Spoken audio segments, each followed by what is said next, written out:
Hello ভাইয়া, ভাইয়া কিছু টিকিট রেডি করেন, টিকিট রেডি করেন। আমাদের বাঙ্গির পোলারা খুব ভালো খেলছে তো, তাদের লাগেজ গুলো একটু যত্ন করে নিয়ে আসেন। হ্যাঁ, আর ওই দেখিয়েন, একটু খেয়াল রাখেন আমাদের প্রবাসী ভাইরা যাতে আবার তাদেরকে টিম টিম মারিটারি না দেয়। আমাদের বাঙ্গির পোলারা খুব দুর্দান্ত ব্যাটিং করছে ভাইয়া। আরে ভাইয়া কি বলবো, বাদ শামীম থেকে শুরু করি মনে করেন যে নোয়াখালী ইমন, তারপরে মনে করেন যে কাপ্তান জাকের আলী, ওরে ব্যাটিং রে ভাইয়া, কবি তাওহিদ হৃদয়, মানে সবাই জাস্ট মাথা নষ্ট লেভেলের ব্যাটিং করছে ভাইয়া। সোয়াইনারও তো ডাকিয়ে এনেছিলাম ভাইয়া। আরে ভাই কি যে ব্যাটিং ভাই, 135 আমরা নিতে পারি না ভাইয়া, বুঝছেন না ভাইয়া? হ্যাঁ হ্যাঁ হ্যাঁ হ্যাঁ ঠিক আছে, আচ্ছা রাখেন।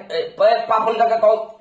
আরে কাকা কাকা আমরা তো ফুল পদে পদে কাকা, একদম ডাইরেক্ট মনে করেন পাকিস্তানিরা আমাদেরকে এমন বেজ্জতি করছে।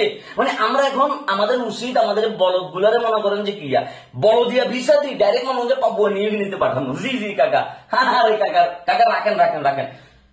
ফারুক ভাই, আরে ভাইয়া আপনি তো নির্বাচন খুব ব্যস্ত আছেন ভাইয়া। ইন্দি যে আপনার টিমের মানে আপনার বোর্ডের মনে করেন যে ব্যাটিং এর নামে যে হুম্মা মামানি শুরু করে দিয়ে খেলাটা শেষ করে দিচ্ছে, এটা মাথায় আসেনি ভাইয়া।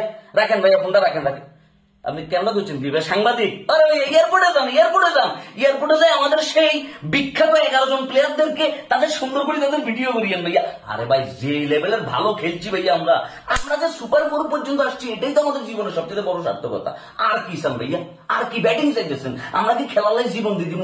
জঘন্য লেভেলের ফিল্ডিং করি, জঘন্য লেভেলের ব্যাটিং, এটা শুধুমাত্র মায়ের দোয়া ক্রিকেট টিম দিদি সম্ভব ভাইয়া, বুঝছেন না? আরে ভাই আমরা তো সেরা ভাইয়া। ভাইয়া এটা দিয়ে আমাদেরকে এখনো কেউ সমাদর করার মতো, এটা দিয়ে আমাদেরকে যদি সমাদর করতে ভাইয়া তাইলে বুঝতেন আমরা যে কোন লেভেলের প্লেয়ার রে ভাইয়া। আমাদের লাজ লজ্জা আয়া বর্দা কোনো কিছু নাই। বাংলাদেশের যারা ক্রিকেট সমর্থক তারা পৃথিবীর সবচেয়ে নির্লজ্জ ব্যক্তিদের যদি তালিকা করা হয় সেটাকে আমরা থাকবো, মানে আমরা এই লেভেলের নির্লজ্জ ভাইয়া। আমাদের ভিতরে লাজ লজ্জা কোনো কিছু নেই, আমরা সবার সেরা ভাইয়া। লজ্জার দিক থেকে আমরা আকাশ ছুঁয়ে গেছি। এখন বিমান রেডি হইব, লাগেজ গুলো ভর্তি করবো, বউয়ের জন্য কি শপিং করছে এগুলো টানি লই যাবো।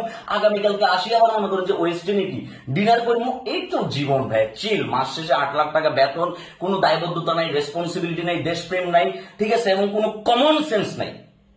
পদার্থ 4 প্রকার, তরল, জটিল। আমি পদার্থ ভুলে গেছি গা ভাই, আমি সিরিয়াসলি আমি পদার্থ ভুলে গেছি গা। তবে সর্বশেষ পদার্থটার আমার নাম মনে আছে, সেটা হচ্ছে অপদার্থ।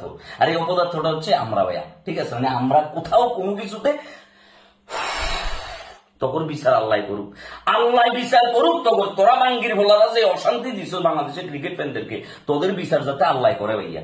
এত জঘন্য লেভেলের ব্যাটিং, এত জঘন্য লেভেলের ব্যাটিং, 135টা রান লইতে যাই তোদের সবার ফাতলা পায়খানা হয়ে গেছে কই, তোরা ডায়রিয়ার রোগী হয়ে গেছিস কই। মনে হয়েছে যে কি তোদের জীবনে আর কোনোদিন কি ক্রিকেট খেলানো লাগতো না, তোরা শেষ করে দিছিস। যা, তোদের বিচার যাতে আল্লাহ করে, আল্লাহর হাতে তুলে দিলাম তোদেরকে। এই মায়ের দোয়া ক্রিকেট টিম, এই অ্যাম্বুলেন্স, শাহিন মিলি ব্যাগ নদীর ভিতরে মারি দিছে, শেষ। যাও যাও যাও যাও যাও।